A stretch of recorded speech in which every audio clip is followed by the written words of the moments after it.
Why, hello my friends, and welcome back to another episode of Egg Wars. Glad to have you here. Now, oh my goodness, what is this today? Yes, the fucking no-use green screen that I've had sitting behind me for how many fucking days and weeks and months that I've done nothing with. Well, it's okay, it's been like 2 months.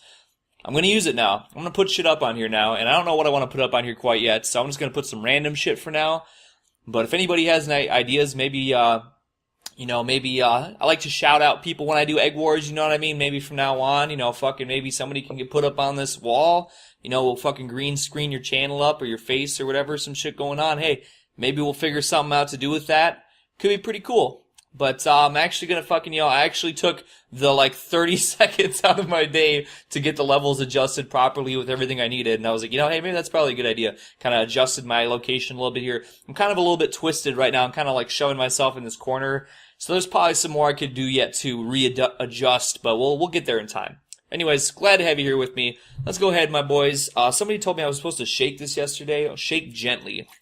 I guess I didn't shake it gently yesterday, so it was kind of wasn't giving me all the good flavor that it's supposed to. Somebody else was dissing on Rehab in my comments section yesterday, and they said that it's shitty and not good. Honestly, Monster Rehab is what put me on Monster. I'm not gonna lie. When that came out in 2011, I was having my first job, and they had this shit come out, and it was refreshing. I was going on bike rides with the chick I talked about in the video, the Egg Wars, last IRL girl I pretty much interacted with. When we go on those little bike rides, this was my jam. I was packing this in my motherfucking fanny pack. I was doing it big style, alright. But everything's compact today, so let's go ahead and we'll very gently, very calmly pop. Not really a lot of sip going on, not a lot, but it's non-carbonated, so I suppose that is to be expected. We're not going to have the long, drawn-out shit going on.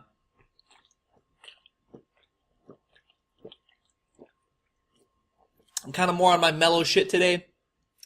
I'm a little bit tired. Like I said, I've been in some pain lately. Somebody told me they think I have a blood clot in my leg because it's been unusually sore, even aside from my pain I've been experiencing. So hopefully that's not true, but I do have some x-rays coming up, so we're not going to worry about that. Anyway, so got a few shout-outs today, and we're going to go ahead here and do this. So my boy, Jack Hinoff, as you may have heard, I plugged him in I think last week in a video, because he made his first video, and he was so happy that people liked his first video that he made a big WebM compilation of a bunch of WebMs he likes. He's been in my streams and my channel for a long time, so I'm shouting him out. I'm going to put his channel in the description again if anybody wants to check him out. Now, of course, also, the new John Moz. I don't even know if I'm pronouncing it wrong either way. I always say John Mouse, but I'm sure that's not right. Anyways, new album today came out. I got it. It's fucking good. If you like his music, you should go get it. It's $9 for the digital copy, 11 something for the CD. So go check that out. Neckbeards, we did the Neckbeards giveaway. I did that. We got the video up for the 10 people who won. I even gave away a couple extra copies, and on the comment section of the giveaway that I did, my boy Fart Crapper, he put out and said that he's going to do a giveaway on his own terms as well in celebration of Halloween. So he hasn't really contacted me personally about that yet, but I will keep you guys informed as that goes. So there might be another round of that game getting sent out, and we're going to check that out.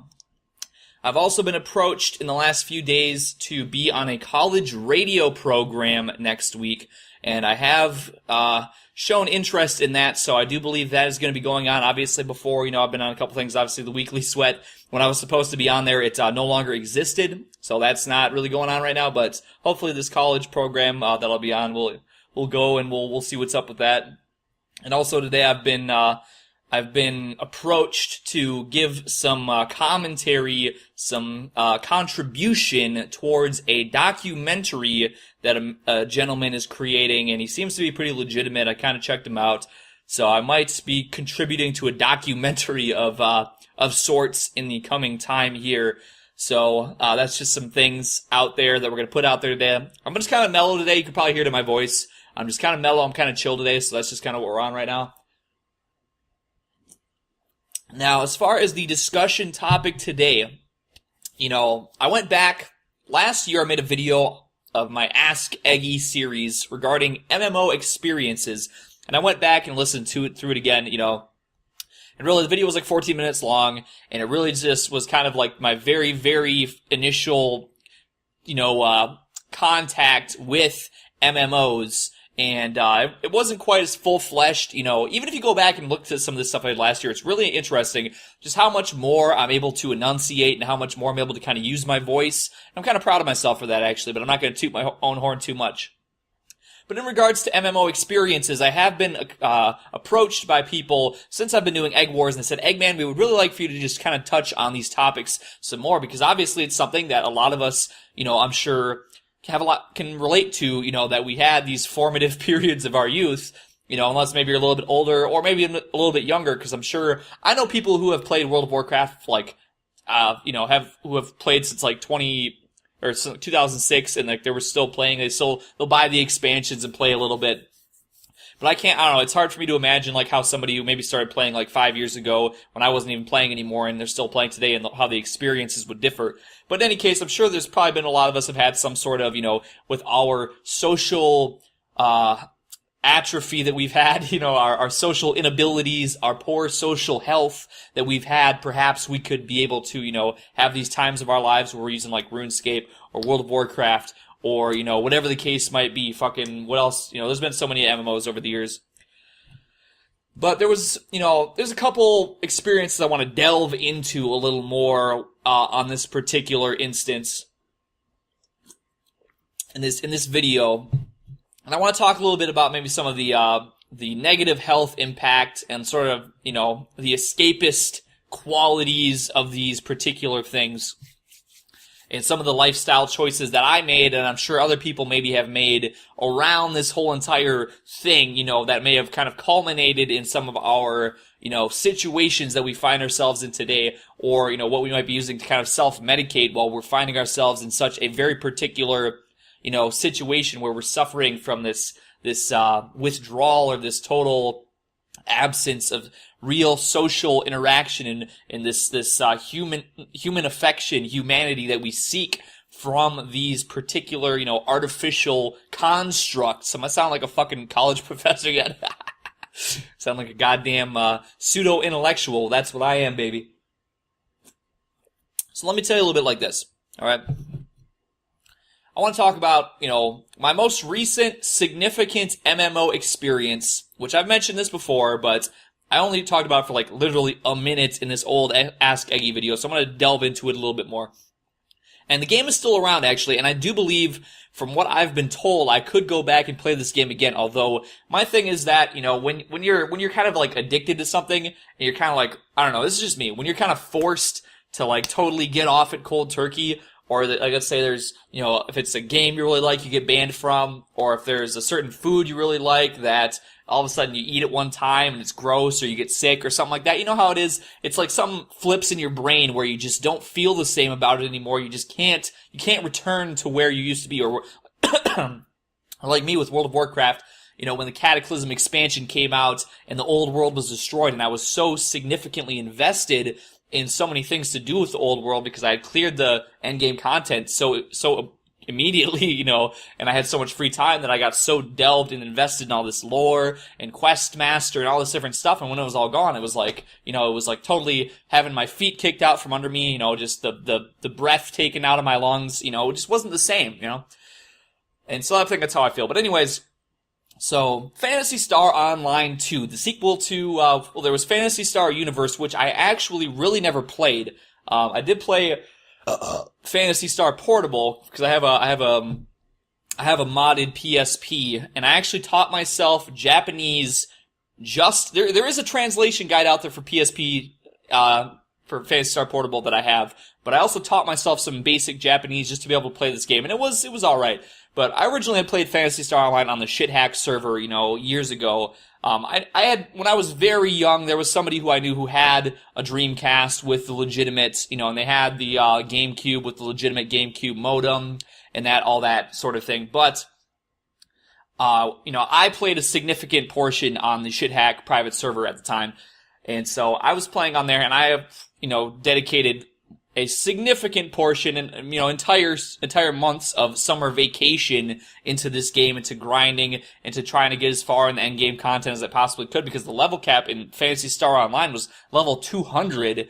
And really, I mean, I think you could pretty much go, I can't remember where I capped out at, but I think if you were like level 150 pretty much, you could just, you were pretty much like on top of everything. I don't think that they really made a whole lot of end game gear beyond 150 if I remember correctly.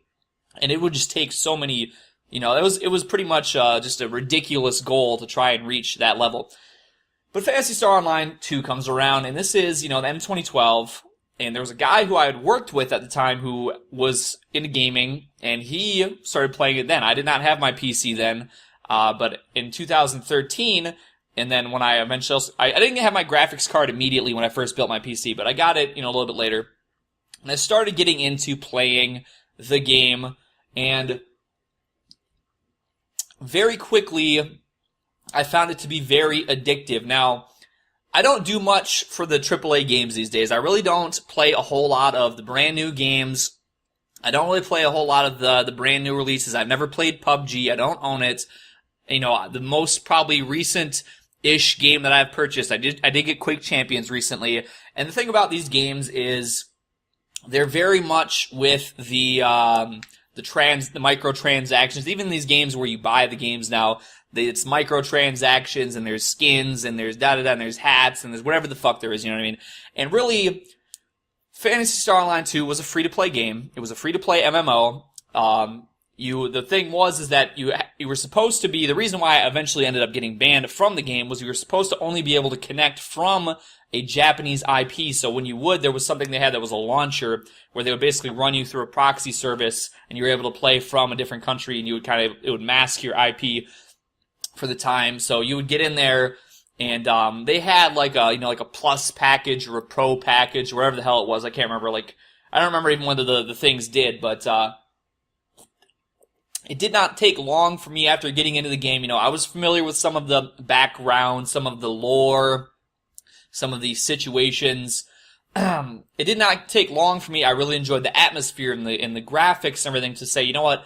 Gosh, it would be really great if I could get in and get like the plus or the VIP or whatever the fuck it was even called, the real cost, it's not really free to play. You get like the base, but you want this extra shit. So I went, and eventually there was a workaround. Now, I have my cellular device here. This is the phone that I used when I filmed the Black Pill video. This is everything. I've had this phone for about 3 years now.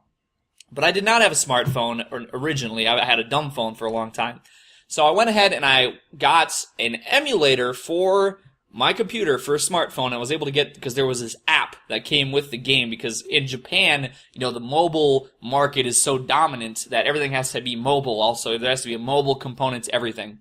So there was this mobile game where I can't remember what rewards. Oh no, now I do. Yeah, because you would play this little mini game, and if you completed it, then you could get like a special item that would be connected to your account.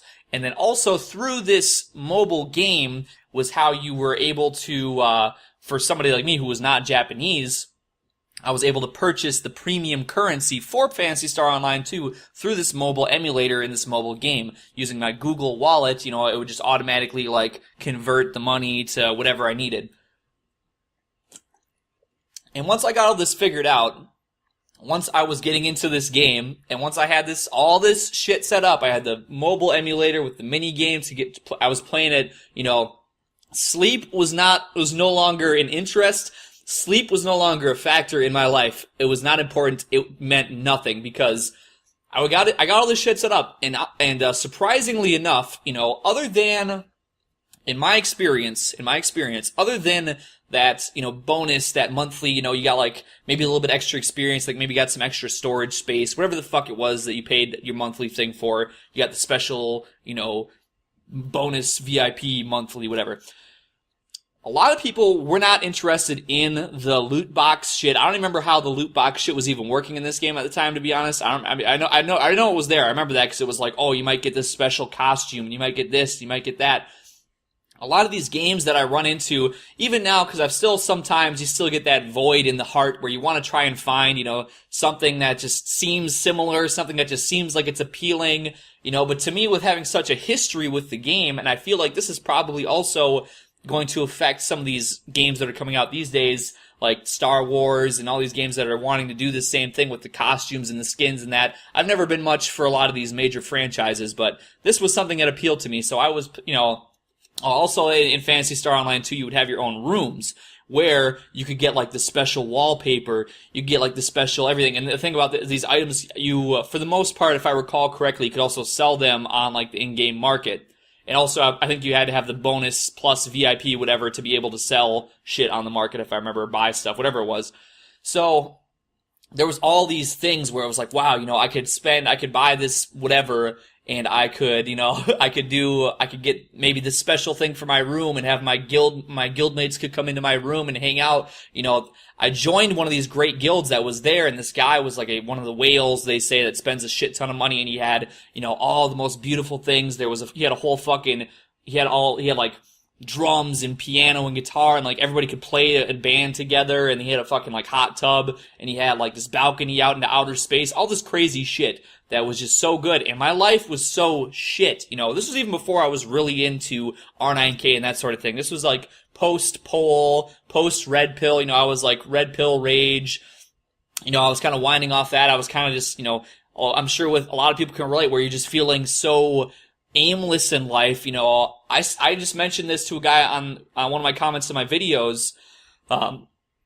He said, I haven't even seen you since the black pill video, and now you're being brought up in front of some people again, so I'm looking back now and I'm looking at you, and I'm seeing a difference. And he's like, were you happier then, or are you happier now? And I'm like, really, when I look at myself then, I'm not, I don't know, like, it depends, I lived a very stable life from a lot of angles at that time. My life was very stable before I got into shit, but I was not a stable person. I had my own place. I had my job. I worked my hours. Everything on paper was I could probably just do this for my whole life, and, my life is never gonna be like fantastic. I'm never gonna, I never expected to be in a relationship, but I was never gonna be able to afford to really, be in a relationship and whatever else. But I was like, you know what? It's stable on paper. It's a stable working thing. But then, in my mind, I'm fucking working all these, I don't know if it was I'm working nights, or I'm not having any social interaction, or whatever it was, and I've talked about that before, that even when I did have social interaction, it never really went the way that I would have liked it to go. But my mind state was very unstable, and so, I was really just ready to just, I was ready to just fucking, anytime, whatever, I was pretty much ready at the snap of a finger, or whatever the case might be, the press of a button to just, for the whole world to just implode, and it wouldn't have made me feel any differently. Whereas compared to now, I have been through a lot of things, of my own doing, for one, and also of some, environmental things that have put me through some shit. So I have felt some more pain, and I have felt some more, some more misery perhaps on account of certain things, but at the same time, I'm so blessed to be in the position that I am now these days, where I have more people to talk to than ever in my life before. I'm talking to people, I'm meeting so many great people, I'm knowing so many good people, I'm experiencing life, I feel like I'm living.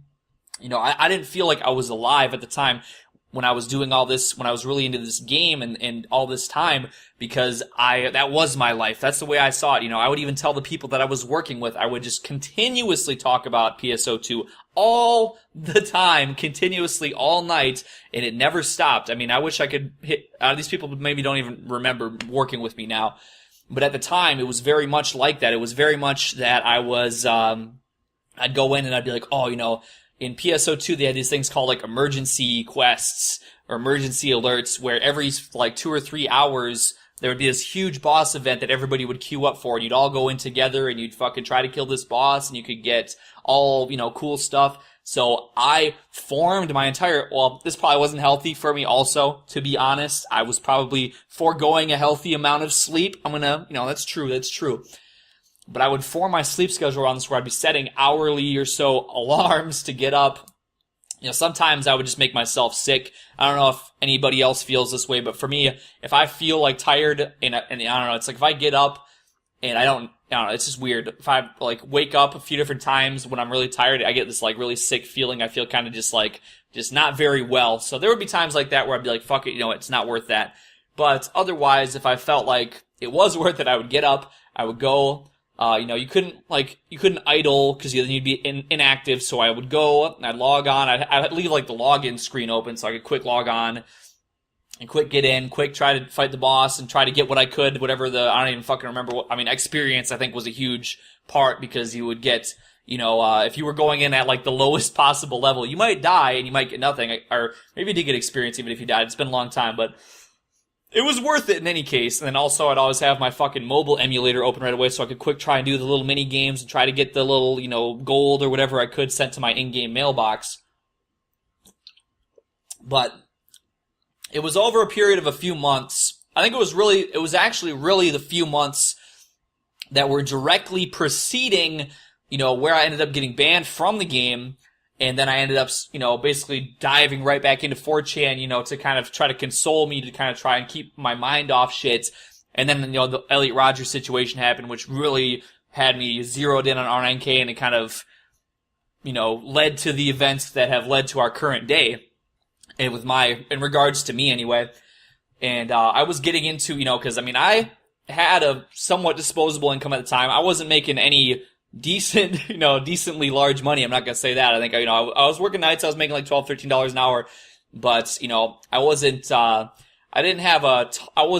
never went and did anything. I never had anything to pay but bills and food. And actually at the time, which is a little bit unusual for me, I was actually eating very, frugally. Maybe it became like I was eating frugally just because I'd be like, well, I could buy this much food, or I could only buy this much food, and it's going to leave this much money for me to go spend on the game. So that's really what's important to me. So I was motherfucking eating beans, and I didn't even have to eat beans and rice and shit at this time, but I was anyway. Because I'd go and I think I was fucking probably spending like maybe, I don't know, 30, 40, 50 bucks a week on this game in the in-game currency because I wanted to be, I was in this guild, and there was all these people. These were everything to me. This game was everything to me. My character was everything. This character was me. You know what I mean? I didn't even feel like I lived outside of this game. You understand what I'm saying? And I've had that before with other MMOs, but this is just, especially because there was no fucking, I know in, nowadays in WoW you can like buy gold and whatever, like officially, but they obviously didn't have that when I was playing years and years ago.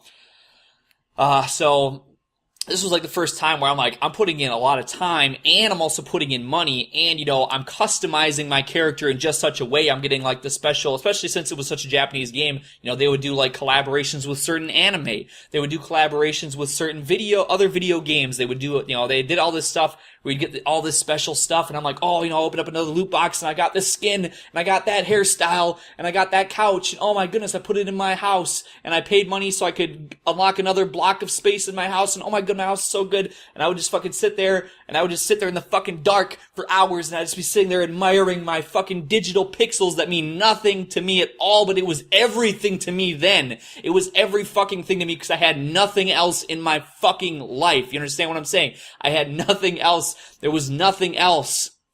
Nothing else mattered. If I was gonna get the fucking special triple S rarity fucking tuxedo shirt and then I was gonna go around on my fucking bubble that I was riding around down in the fucking lobby in front of 40 people and they'd go, oh my god, he's so cool. He's got the super rare shirt. He's so cool. And I'd be, yes, social status. Oh my god, yes, I'm so cool and I have friends and it's so cool, but it meant nothing at all. It had no fucking meaning to anybody. It was fucking pixels that I could have bought. I could have fucking had somebody probably tailor me a goddamn tuxedo shirt with what, I don't know. I probably ended, all in all, I probably spent a few $100s on the fucking game. You know what I mean? I could have fucking got a super nice goddamn Versace silk shirt and some goddamn, I don't even know what. I could have bought something real nice with that money probably, but I didn't because nothing mattered to me. I was living in fucking dirt and I wouldn't even bathe for days. I was fucking sweaty. I had garbage all over the floor, and it didn't matter because they couldn't see me when they saw me in the game. You know what I mean? They saw my fucking character. They saw what I had. They saw me VIP. They saw me having the cool skins and fucking clothes. They didn't see the fucking disgusting condition that I was living in because I didn't care about that. I didn't care about anything else, and that was a very dangerous mindset to be in because one day I logged on, and I couldn't log on. And I Googled, I said, what is this? What's going on? What the fuck is this shit? I was fucking furious. I was white knuckle raging instantly because that was my fucking drug. You're telling me I can't have my fucking fix. This is everything to me. That goddamn login, click, load, character comes up with fucking 400 hours played or whatever. This is my life. This is what I need. This is important to me, and this is all I care about, and it's no longer available. And so I immediately was just like, you know, that was it, like, motherfucking, I'm ready to go, I'm ready, man, just fucking drop the goddamn fucking boards, man, I'm ready to fucking go, drop me off the fucking plank, bah! You know, and it was hard. Same way, you know, I have not even watched a lot of, I'm getting a little bit back more into anime now. But, you know, there was times when I was really into anime, and I see a lot of this, you know, it's been years now, so sometimes it's hard for me to really fully understand, you know, but there was times, probably one of the first being, when I was in college, I got introduced to Hidamari Sketch. And so I purchased the mangas of Hidamari Sketch in a physical form, which I still own somewhere. And I had, like, all the seasons. There was a season airing at the time, I believe, also. Was this 2012? Was that Honeycomb 2012? I can't even fucking remember. But at the time, you know, once again, I was very socially, this was, like, really, like, coming off, like I said, this was me kind of coming off of the time frame from the last IRL interaction video, you know.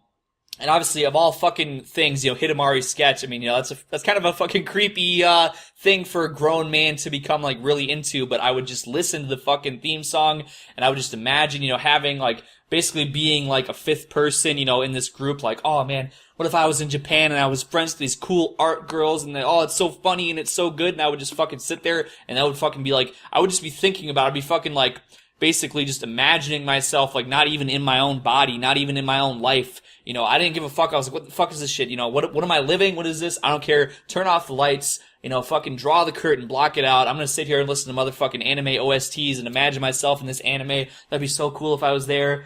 You know, and I would fucking, I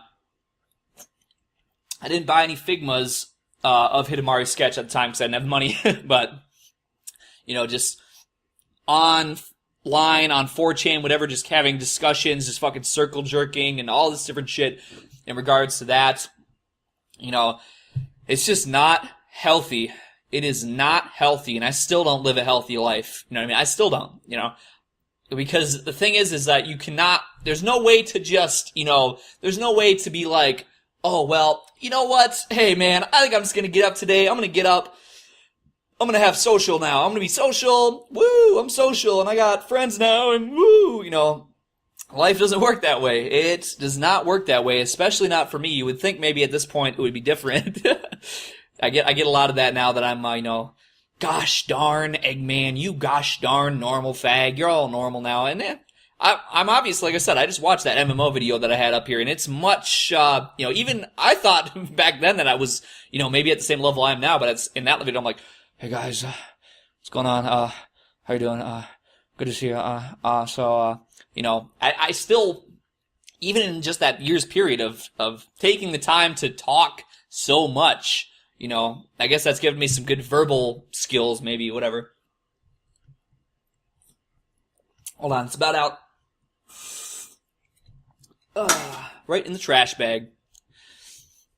But I don't know, guys. What do you think? What do you think is going to be the, you know, is there something we can do? I mean, obviously for me, like I said, I still get the urges to go, not back to that game, but I like to, I want to find something, you know what I mean? I want to find that fucking drug that's going to hit that motherfucking spot just right, and ooh, you know, I mentioned this like multiple times now in videos, but like I said, back in June, playing World of Warcraft for a 2-hour or 2-week time frame. I was playing motherfucking 14, 15, 16 hours a day. I hit max level and I started to grind out the reputation and shit like that. And I was like, yuck, no way. That's where it's not fun anymore. It's like, if it's fresh and new and exciting and ooh, maybe, but at this point, fuck all that. But I wish I knew. People tell me, I guess there is one way that I have found in my life to try and gain some social experience. I mean, I know I made that video back last year. Was that last December now? Where I made the video where I was talking about, lower your inhibition by going to bars and clubs and just immersing yourself in that social atmosphere. I mean, for me personally, that's not really going to do that for me anymore. That's not really going to be that's not going to do much for me these days because, I can be around people, but I just don't have people to be around, you know what I mean? So what I'll say is, game shops, and maybe I've mentioned this before in the past also as well, but like game shops with board games, with, pen and paper games, I've been able to meet people through that, and I've been able to go, there's actually a game shop that has recently opened, somewhat near me. Maybe I'll go check it out sometime, potentially, I've been to a lot of conventions and a lot of stuff like that, and there's a lot of guys that are interested in pen and paper gaming or certain board games and different things like that who really do not have any other real social connections. So if you're somebody who's looking to jump from, being addicted to MMOs and the next day you're riding around with motherfucking Dan Bilzerian and you have a 10-foot cock and supermodels, fucking trying to, climb all over you, not gonna be maybe the case, but I'm telling you, in my experience, which I think maybe I have said this before, but game shops, to me, you could go even, go watch a tournament sometime. You don't even have to talk to anybody. You could even try and just immerse yourself with like-minded people. And I've mentioned this, I think, too, that they tend to maybe be a little bit more of the Redditor type. And if they're the epic 4chan leet memers, you might find people that you're going to find to be a little bit, maybe cringy, or you're not going to agree with them on everything. But they are easier, in my opinion, to kind of get familiar with or, try and, include yourself with than, somebody who would be considered a normal, more functional member of society who maybe has a job in their own house and a family, cause fuck, I can't relate to that. I'm sorry. I wish I could. I'm not trying to talk down on myself. I wish I could connect with you people a lot better. I really wish I could. You know what I mean? It's hey, I would like that. I'd like to start soaking up some of your good, maybe some of your good behaviors, but it's something anyway, it's hard to, it's hard to face the realities that we don't want to face, you know what I mean? But we're not going to be able to grow as people. We're not going to be able to help ourselves. We're not going to be able to make better changes for ourselves if we're not able to satisfy some of those particular, things in our life, you know what I mean? And I know somebody mentioned this on Twitter recently. They were like, our friendships are just, they're satisfying, they're plugging up this hole, they're putting a Band-Aid over this wound, but it's not really the cure, and it's not really the best. And I understand what they mean by that, and I do have to agree in a way, but at the same time, there's not really just a clear, concise, clear-cut thing for a lot of our issues. And, even the game shop thing, not everybody's got a game shop next door. A lot of us, if you're like me, if you're autistic, you have bad cognitive ability, you have poor motor skills. A lot of people I know do not drive, and they have great difficulty driving. They might require a parent guardian to, get around, and maybe so this might limit their ability to, even if they're an adult, and to get around and, see and do the things they want to do. Whereas, when you're situated in front of a computer with your MMOs or your social media or your Discord server, whatever the case might be where your social interaction comes from, it's, everything's there and it's more accessible. But like I said, I just want to see my people win.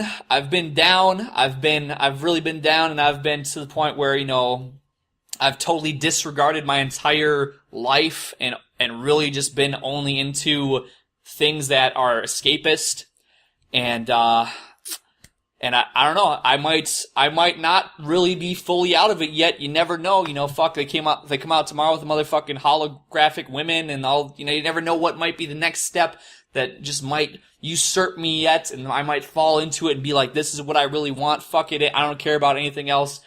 But somewhere down in my heart, somewhere down deep inside, I just don't feel like I want my brothers to, to fall down into holes that they can't climb out of. I want them to be happy. I want them to be healthy. You know what? Maybe that's their choice to do what they want to do, in regards to escapist things, but I still want them to be at the best they can be. And so, my brothers, with that, that's just another tale of my MMO addiction, of my escapist ideals at a certain point in my life that I have had to come in and out of. And we're here today. We're going to try and better ourselves. We're going to try to keep going, keep pushing, and we are going to fucking make it eventually. I believe in every single person that believes in themselves. All right. Well, this might be 3 video slices, but we're going to find out. In any case, my brothers, much love to you. Stay doing your thing. I believe in you. We got more shit on the way, and it's going to be good. It's going to be great. We're going to keep pushing. We're not going to let anybody tell us we can't do it. And until next time, my friends, sorry that this is like 3 o'clock in the morning again, but I got love for you, and we'll see you next time.